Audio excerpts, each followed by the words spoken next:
어제 이렇게 청년부 일로 회장인 김드림 집사하고 이렇게 통화를 하다가 속으로 할렐루야 하고 하나님 앞에 감사를 했던 대목이 있었습니다. 이렇게 청년부 집회도 지금 진행을 하는데 여러 가지 일로 인해 어려움을 겪고 있습니다. 몇몇 청년들이 줌으로 모이려고 굉장히 몸부림을 치고 애를 쓰지만 그래도 여전히 어려움들이 있는 것은 사실입니다. 근본적인 상황들이 있으니까요. 그러기에 지금 가장 힘써서 해야 할 것이 기도 같습니다. 그렇게 이야기를 했을 때 제 마음에 참 감사했습니다. 우리 장로님께서도 기도해 주신 것처럼 이 신종 코로나 팬데믹으로 인해서 또 기후의 여러 가지 변화로 인해서 온 세상의 모든 나라와 민족이 고난을 당하고 있습니다. 모든 삶의 영역과 모든 관계가 영향을 받고 있습니다. 결혼식장, 장례식장, 직장생활, 그리고 모든 개인과 공동체의 삶의 계획들이 수정되거나 변경되지 않을 수가 없는 상황을 맞고 있고요. 모든 모임과 모든 만남이 제한을 받고 있습니다.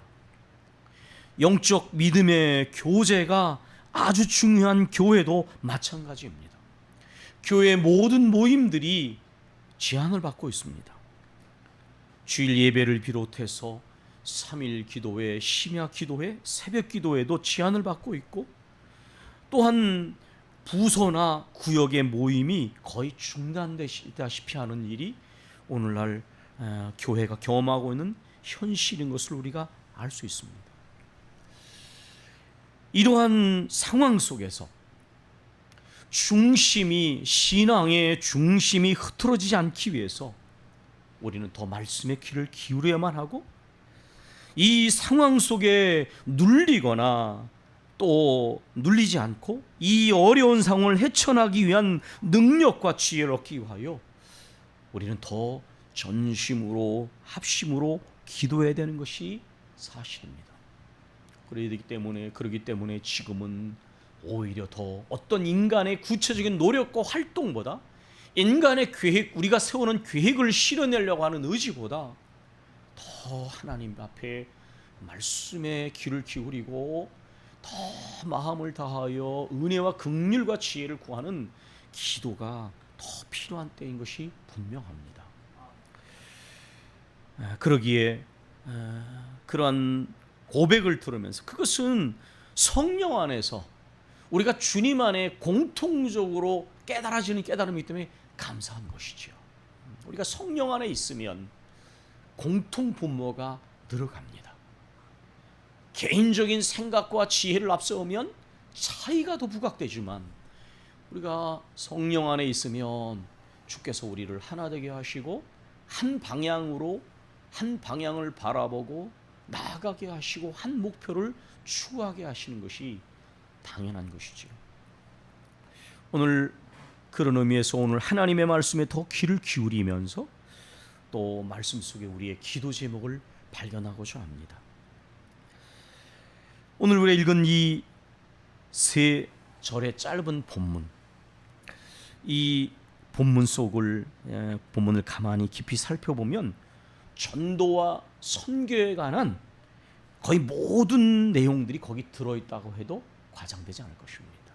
오늘 특별히 제2 여선교 헌신 예배, 그리고 또한 제3의 재직 워크숍을 우리가 겸하여 진행을 하면서 비록 많은 것들이 생략되어질 수밖에 없지만은, 그러나 말씀 중심에 서서 기도의 제목을 찾는 것이 또 의미 있는 일이라고 생각합니다. 저는 아까 예배 시작 전에도 고백을 했지만 어느 순간부터 이 세상의 대세를 거슬려야 되겠다라고 작정을 해왔습니다. 그것은 무슨 제가 영웅주의에 빠져서도 아니라 아까 말씀드린 것처럼 70년대, 80년대, 90년대, 2000년대, 2010년과 20년대, 그리고 앞으로 우리에게 주어지는 시간 속에서 다수와 대세를 쫓으면 우리의 신앙은 식어질 수밖에 없습니다.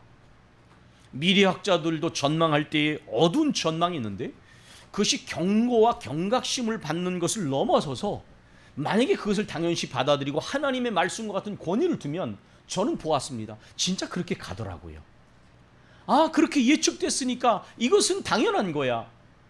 그런 합리화와 그런 기준에 맞추는, 수준에 맞추는 신앙생활이 이루어지면 교회는 죽을 수밖에 없는 것입니다. 그러나 여러분, 성경을 들여다보시면 성경 시대에 나오는 많은 믿음의 사람들은 우리보다 훨씬 더 어렵고 구조적인 악 속에서도 믿음을 지켰습니다. 왜냐하면 모든 것보다 크신 전능하신 하나님을 믿는 우리들이기 때문에 그건 당연한 것이죠. 그러므로 저는 마음속에 시대의 흐름과 대세와 다수를 쫓는 것이 아니라 오히려 거슬러서 더 하나님의 말씀에 귀를 기울이고 더 엎드려 기도하는 것을 끊임없이 선포하고 우리 모두가 그렇게 나가기를 힘쓰자고 말씀을 전해야 되겠다, 그렇게 결심을 했습니다. 이것은 저만의 결심이 아니라 우리 사랑하는 모든 교우들의 결심이 되었으면 하는 바람입니다. 우리가 이 짧은 구절을 읽었는데 이것은 제2차 우리 주님의 제2차 갈릴리 전도 여행을 기록하고 있는 그런 본문입니다. 7장에는 예수님께서 병을 고치시고 또 죽음에서부터 사람을 살려내시고 죄로부터 인간을 구원하시는 우리 주님의 메시아 사역들이 기록되어 있습니다. 그리고 이러한 병을 고치시고 죽음에서 일으키시며 죄로부터 인간을 구원하시는 것은 이사야 예언의 성취이기도 합니다. 그런데 사실 이 모든 사역은 바로 하나님 나라로 수렴되어지는 사역입니다. 그래서 우리가 이 누가복음 8장의 말씀을 읽을 때에 그 1절에서 여기에 예수님께서 각 성과 마을에 두루 다니시며 하나님의 나라를 선포하시고 복음을 전하셨다라고 하는 이 구절을 주목해야 합니다. 병을 고치고 죽은 자를 살리고 많은 이적과 기사가 일어난다 할지라도 그것은 바로 하나님 나라로 복음을 전하는 것으로 모아져야 합니다. 주님이 그렇게 하셨고 주님의 뒤를 따르는 우리들도 그렇게 해야 합니다.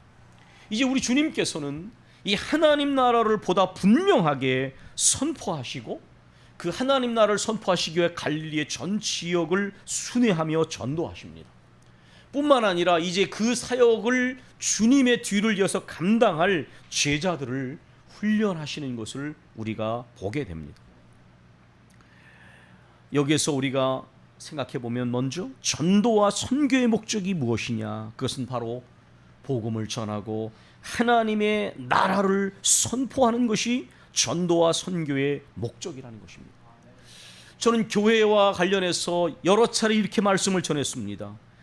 언제부턴가 한국 교회가 망각하거나 소홀히 여기는 두 단어가 있는데 바로 회개와 하나님 나라다. 그러나 이것은 대단한 문제입니다. 아주 심각한 문제입니다. 왜냐하면 예수님의 선포와 사역의 중심이 회개와 하나님 나라였기 때문입니다. 그런데 교회가 더 이상 회개와 하나님 나라를 이야기하지 않는다는 것은 변질되어졌다는 것을 의미하는 것입니다. 회개와 하나님 나라에 집중하지 않는 교회는 개교의 지상주의와 대교의 만능주의의 덫을 절대로 벗어날 수가 없습니다. 오늘 한국 교회가 개교주의에 빠지고 대교의 만능주의의 덫을 벗어나지 못하는 이유가 무엇인가? 회개와 하나님 나라의 중심성을 상실했기 때문입니다.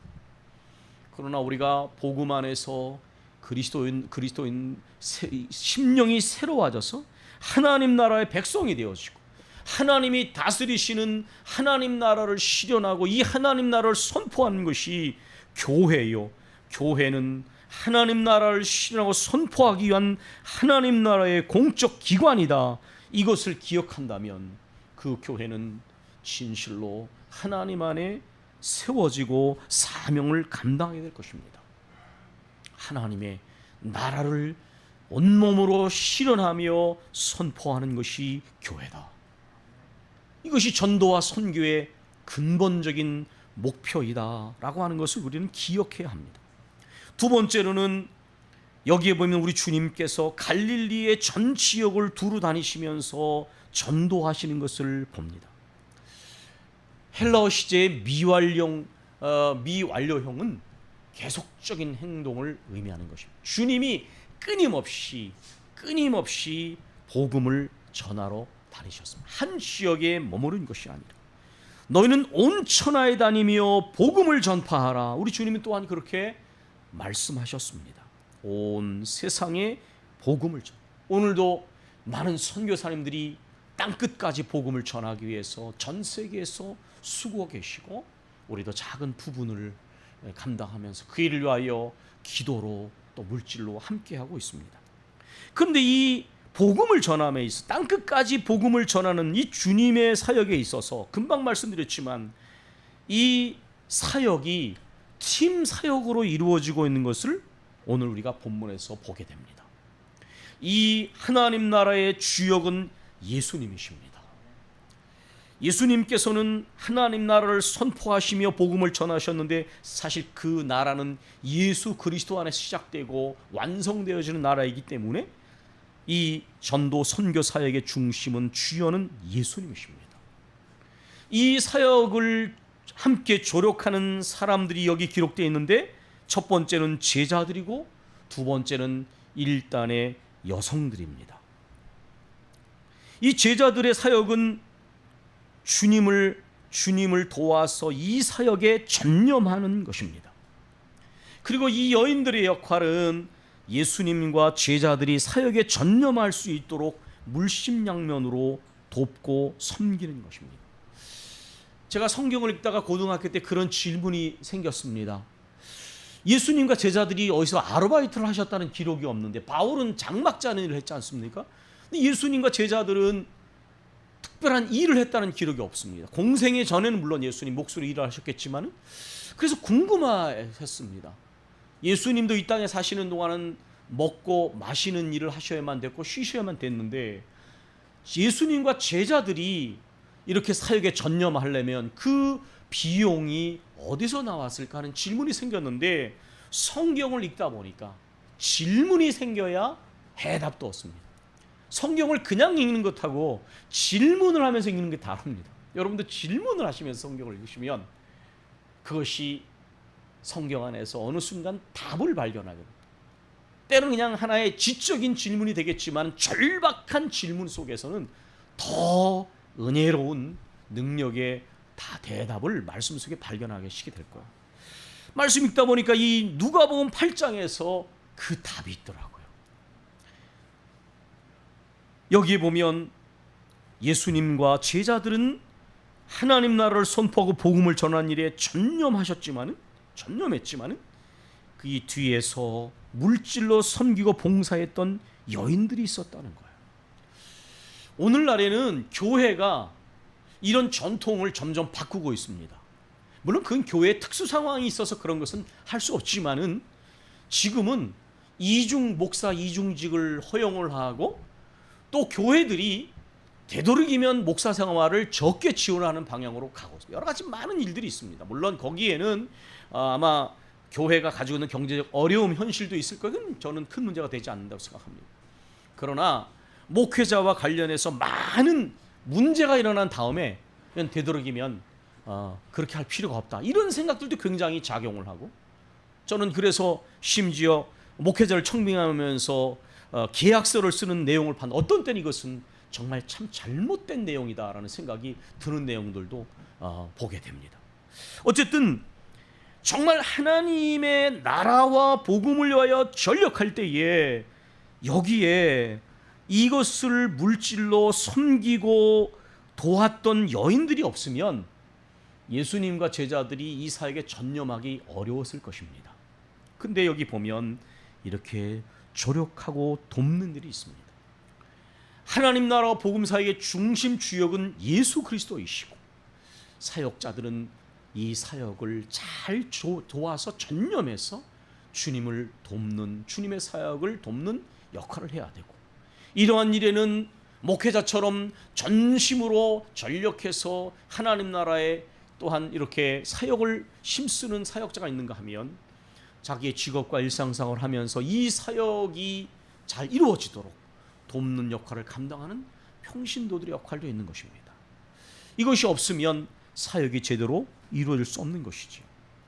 그런데 이 조력하는 일, 사실 이 여인들이 기록되어 있지만 실제로는 남자들이 훨씬 더 많이 이 일을 했을 것입니다. 왜냐하면 당연히 옛날에는 경제적 주도권이 남자들에게 있었기 때문에 사실 이런 일들을 남자들이 훨씬 더 많이 했을 것입니다. 그런데 여러분, 여기서 지금 성경이 언급하는 이 내용을 여성들이 이 사역을 도왔다는 것을 액수로 해석해서는 안 됩니다. 오히려 이것은 이렇게 해석하면 됩니다. 당시는 남녀 차별이 굉장히 심했던 시대입니다. 여성들이 경시받고 멸시받던 시대, 여성들은 약자의 대명사였으며 차별 대우를 받았으며 소외당한 사람들 중에 그 중심에 서 있던 사람들이었습니다. 그런데 이들이 하나님 나라 사역을 위해서 중요한 조력자가 되었다는 것은 그렇기 때문에 더 빛나는 것입니다. 누가복음은 여자의 복음이라고 불려지기도 하고 가난한 자들의 복음이라고도 불려지기도 합니다. 그래서 누가복음을 보게 되면 여성들에 관한 기사들이 굉장히 많이 나와 있습니다. 예를 들면 나인성 과부에 관한 이야기가 나오는데 그 가난한 과부가 자녀를 잃어버리고 슬퍼할 때 예수님이 함께 눈물을 흘리시면서 또 그를 이렇게 다시 생명이 돌아오게 하셨습니다. 또 그 내용을 보면 그 뒷장을 보면 그 같은 장의 뒷부분을 보면 예수님 앞에 예수님이 식사하실 때에 들어와서 예수님의 머리에 비싼 향유를 부었던 여인의 이야기가 나옵니다. 내게 있는 향옥밥, 이런 복음성어 여러분 아시죠? 그 찬양을 보면 굉장히 깊은 그 여인의 주님을 향한 마음이 전달이 되지 않습니까? 또 우리가 누가복음 8장의 말씀을 지난번에 본 것처럼 예수님께서는 12해를 혈류증으로 앓는, 그래서 고통 끝은 모든 재산을 다 날리고 모든 고통을 당하고 더 상태가 나빠진 여인의 질병을 치료해 주신 것을 보게 됩니다. 누가복음 18장에 가면 억울한 일을 당한 과부의 이야기를 통하여 항상 기도하고 낙심하지 않을 것을 비유로 말씀하신 내용이 나옵니다. 이 내용들을 좀 이렇게 요약하면 이런 것입니다. 우리 주님은 우선 이 여인들, 가난한 이들에 대한 관심과 사랑이 많으셨어요. 그들의 아픔과 고통에 대해서 우리 주님은 관심이 많으셨다는 거예요. 세상은 차별하고 멸시하고 업신여기잖아요. 그런데 우리 주님은 그들을 귀히 여기셨어요. 주목하셨어요. 그들의 고통을 덜어주셨어요. 또 반대로 그러한 형편에 처했던 이 여인들은 이러한 주님의 관심과 사랑을 받았을 때에 가볍게 받지 않았어요. 당연히 그 은혜를 정말 감사하고 감격하고 귀히 여기고 그 은혜에 응답하는 삶을 그들이 평생 살았다는 거예요. 이 누가복음에는 이런 내용들이 많이 나와 있어요.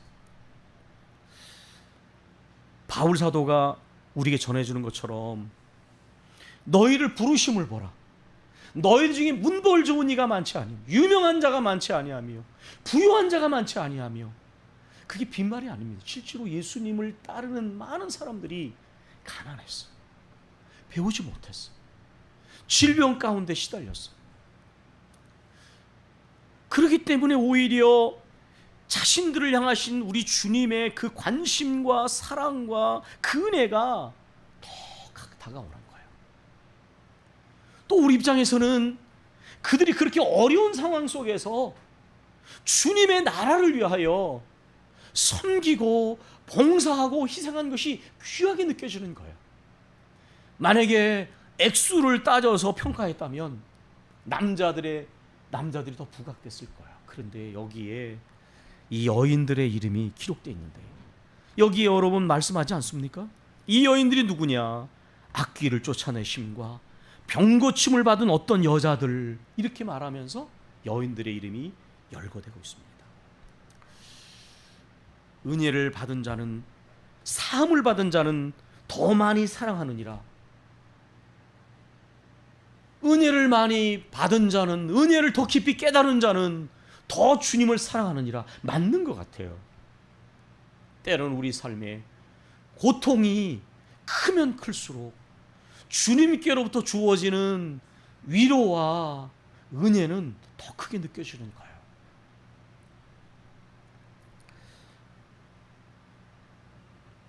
주님의 은혜가 그렇게 더 간절히 필요했던 사람들, 그래서 그 은혜를 받고 났을 때에 그 은혜가, 그 사랑이 너무나 크고 감사해서 아낌없이 주님을 위하여 섬기고 헌신하고 희생했으며, 이런 주님을 향한 사랑과 섬김과 봉사는 어느 순간에만 있었던 것이 아니라 끝까지, 그들의 생애에 끝까지 이어지는 것을 봅니다.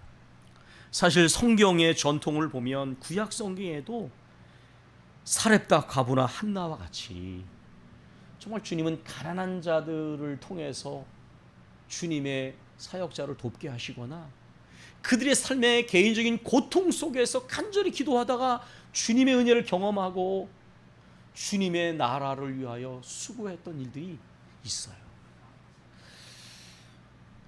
한국 교회를 보면, 제가 목회를 하는 동안도 그렇고 저희 부모님 세대의 많은 신앙의 선배들의 얘기를 들어보면 실제로 고통을 당하고 세상에서 멸시받고 가난하고 배우지 못하고 여러 가지 많은 일이 있어도 오히려 그런 분들이 교회 오면 차별하지 않으니까, 배우지 못했다고, 가난했다고, 병들었다고 무시하거나 배척하지 않고 오히려 따뜻한 사랑으로 막아주고, 같은 밥을 먹으면서 세상에서는 경험할 수 없는, 세상에서는 부자는 진수성찬을 놓고 맛없다고 말하지만은 가난한 사람들은 주일날 한 끼 밥을 먹을 수 있는 것도 감사합니다.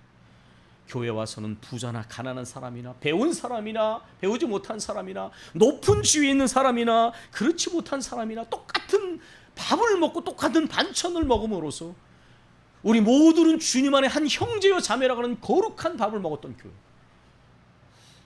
그래서 사람들이 세상에서는 상처받아도 교회 오면 위로를 받고 삶의 온기를 느끼고, 그리고 이 은혜가 감사해서 봉사.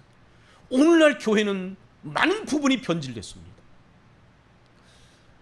세상에서 사장이면 교회 오면 성도가 되어야 되고, 가정에 가면 가장이 되어야 되고, 아빠가 되어야 되고, 그리고 부모님의 자녀가 되어야 되는데, 세상에서 사장이니까 교회 사장 노릇하면 그 사람은 교회를 병들게 만드는 거죠. 이런 일이 절대로 일어나서는 안 됩니다. 교회 오면 모두가 하나님의 백성과 자녀로서 성도가 되어야지요. 그래서 모두가 서로를 소중히 여기고 함께 고통을 나누고 이렇게 돼야 돼요. 근데 사실 이거 억지로 되는 것이 아니라, 이렇게 되려면 바로 그 속 한복판에 주님의 은혜를 깊이 체험하고 깨달은 사람들이 되어야 한다는 것이에요. 여기 나온 것처럼 이 여인 막달라 마리아는 7 귀신이 들렸습니다. 한마디로 말하면 미친 여자가 됐어요. 미친 여자. 여러분, 저도 어렸을 때 이렇게 정신 이상 된 분들을 봤거든요. 저희 고향 누나도 한 분이 그렇게 됐어요.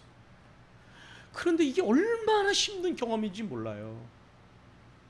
완전히 이 당시에는 더더욱 배척당할 수밖에 없는 버림받은 인생이에요. 이거는 가족도 포기했을 거예요. 그런데 우리 주님이 그를 치유해 주셨어요. 한마디로 말하면 우리 주님이 날 살려주셨어, 이렇게 된 거예요. 그러니까 이 막달라 마리아는 나를 살려주신 주님, 나를 구원해 주신 주님 사랑하지 않을 수가 없는 거죠. 사랑하지 않을 수가 없는 거예요.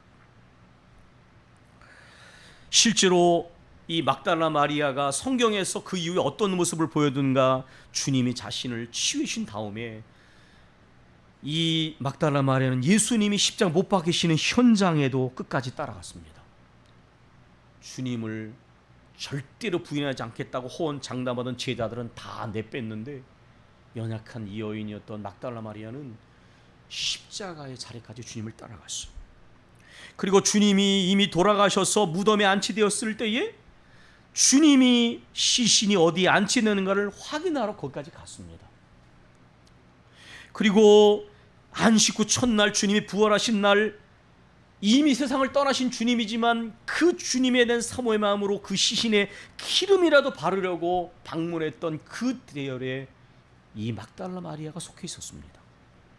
그러다가 영광스럽게 주님의 부활을 처음 목격하고 증인되었던 여인도 바로 이 막달라 마리아입니다.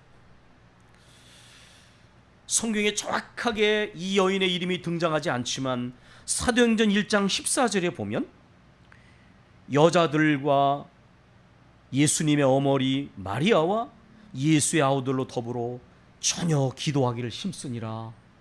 이 마가의 다락방문 여기에 여러 가지 성경의 전후좌우를 볼 때에 분명히 막달라 마리아도 그 기도의 현장에 있었을 것입니다.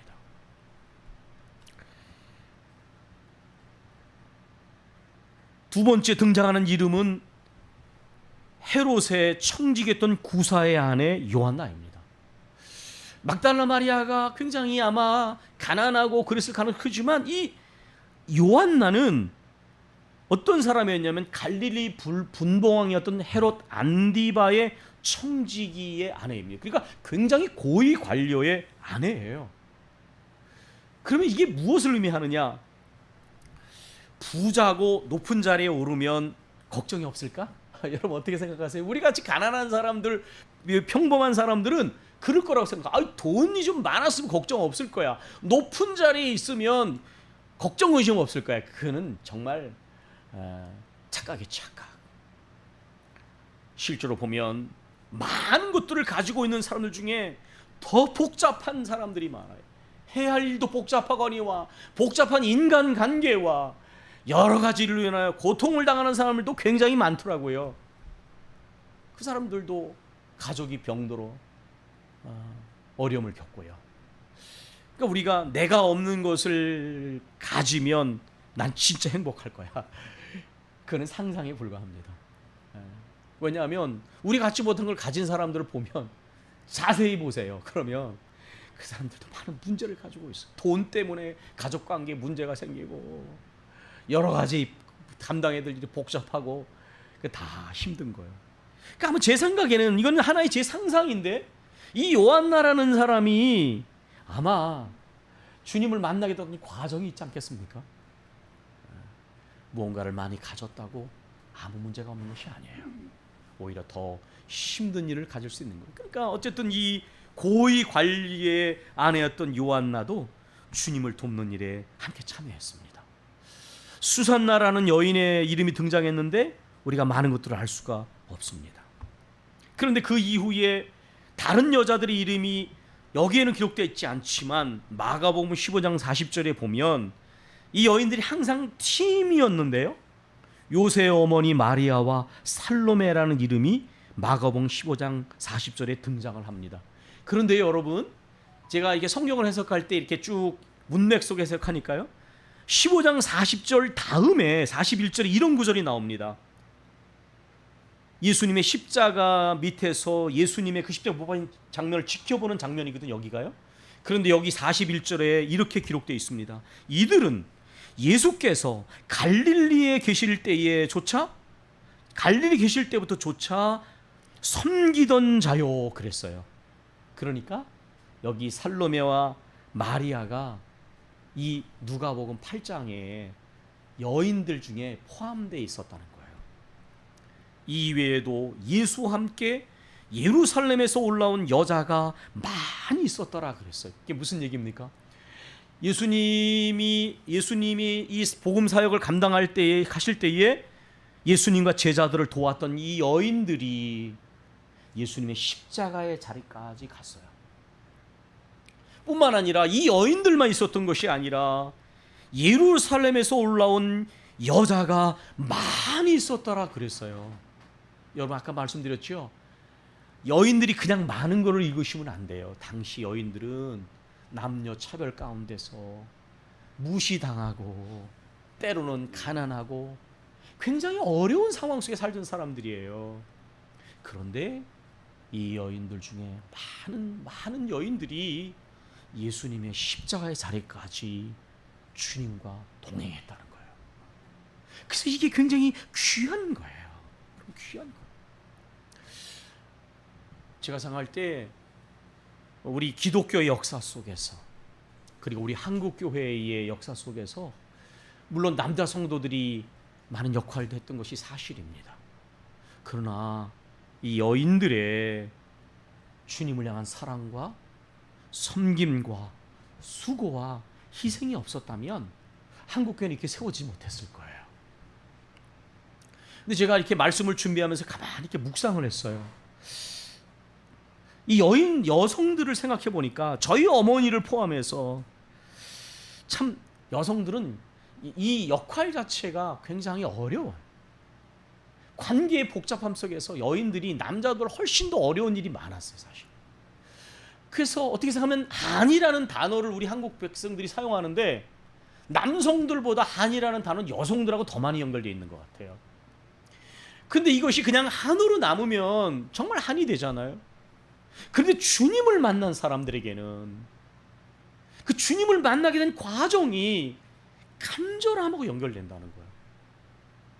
너무나 많은 여성도들이 그랬더라고요. 실제로 이렇게 간증을 하는 걸 보면 정말 그 아픔, 괴로움, 삶의 질곡 가운데서 정말 많은 어려움을 겪는 가운데, 그래서 12회를 혈루증을 앓았던 여인처럼 더 주님을 만남이 간절했던 것 같아요. 저희 어머니도 그러셨어요. 저희 장모님도 그러셨어요. 제가 아는 많은 믿음의 선배들이 그러셨어요. 그 아픔과 괴로움 때문에 더 주님을 간절히 찾고 만나게 됐고, 그렇게 만난 주님의 은혜가 너무나 크고 귀한 거예요. 그래서 주님을 사랑하되 끝까지 사랑하고요, 때로는 많은 핍박을 받으면서 주님을 배신할 수 없었어요. 그리고 정말 무슨 대가가 주어지는 것도 아닌데 주님을 하여 뭐든지 드리고 싶어 했어요.